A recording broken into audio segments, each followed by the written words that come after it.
Big TV భక్తి సమాచారం WhatsApp ఛానల్లో జాయిన్ అవ్వండి. అన్ని విశేషాలు ఎప్పటికప్పుడు తెలుసుకోండి. పద్మాసనే పద్మకరే సర్వలోకైక పూజితే నారాయణ ప్రియదేవి సుప్రీత భవసర్వదా. ఎవరైనా స్త్రీ ముత్తైదువు సుమంగలిగా కలకాలం వర్ధిల్లాలి అని ఆకాంక్షిస్తూ ఉంటారు. మరి దానికి ఏం చెయ్యాలి? నిత్యం ఎప్పుడు కూడా చక్కటి చిరునవ్వు అనేది పెదాలపై చిద్విలాసంగా కదలాడుతూ ఉండాలి. ఇంట్లో ఎవరితోటి కూడా కలహం పెట్టుకోకూడదు. ఓపిక అనేది చాలా ఉండాలి. మనకు కోపం రావటం సహజమే.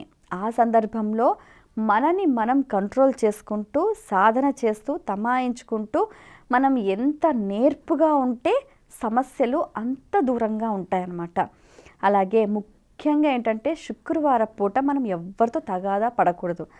మంగళవారం పూట కూడా తగాదా పడకూడదు. అందుకనే సాధ్యమైనంతగా చెప్తూ ఉంటారు, మంగళవారం శుక్రవారం వీలవుతే మౌనం పాటించండి అని. అంతకంటే ఉత్తమమైన పని ఇంకోట్లేదు. అలాగే ఇంటికి ఎవరైనా వచ్చినా కూడా సుమంగళి ద్రవ్యాలు అనేవి వారికి సమర్పించటం అనేది వారి సౌభాగ్యాన్ని పెంపొందిస్తుందన్నమాట.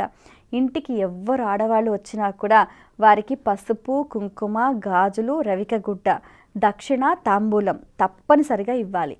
ఇవి ఇంట్లో మీరు ముందే సిద్ధం చేసుకొని పెట్టుకోవాలి. ఇంటికి ఎవ్వరు వచ్చినా, ఏ ఆడవాళ్ళు వచ్చినా, ఏ ముత్తైదు వచ్చినా, ఏ చిన్నపిల్ల వచ్చినా వారికి సుమంగళి ద్రవ్యాలను మనం ఇవ్వటం వల్ల మన సౌభాగ్యం అనేది పెంపొందుతూ ఉంటుంది.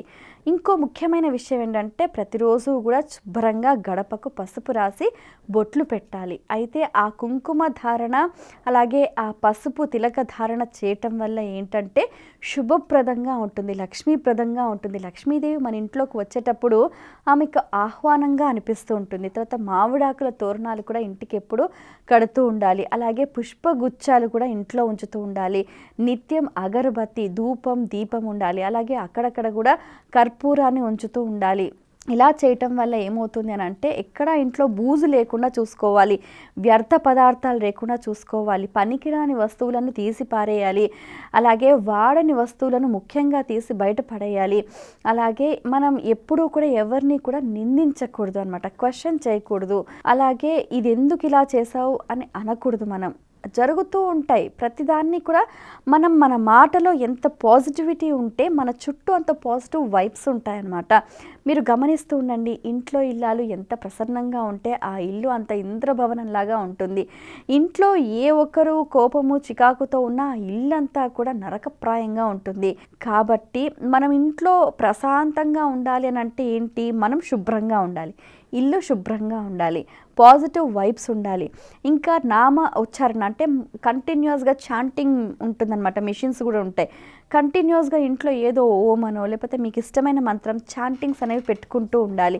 తర్వాత ఏంటంటే మన కంటికి కనిపించేటట్టుగా మనకు చిత్రపటాలు కూడా ఉండాలన్నమాట చుట్టూగా ఆహ్లాదకరంగా. అలాగే ఎక్కువగా yellow colour or pink colour మనం యూస్ చేస్తూ ఉంటే కూడా చాలా చక్కటి ఫలితాలు అనేవి మనకు లభిస్తూ ఉంటాయన్నమాట. For more videos like this, subscribe Big TV channel.